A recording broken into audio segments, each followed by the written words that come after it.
هل أتى على الإنسان حين من الدهر لم يكن شيئا مذكورا إنا خلقنا الإنسان من نطفة أمشاج نبتليه فجعلناه سميعا بصيرا إنا هديناه السبيل إما شاكرا وإما كفورا إنا أعتدنا للكافرين سلاسل وأغلالا وسعيرا إن الأبرار يشربون من كأس كان مزاجها كافورا عينا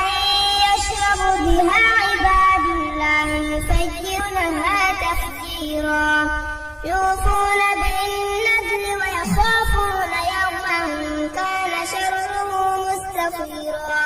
فيطعمون الطعام على حبه مسكينا ويتيما واسيرا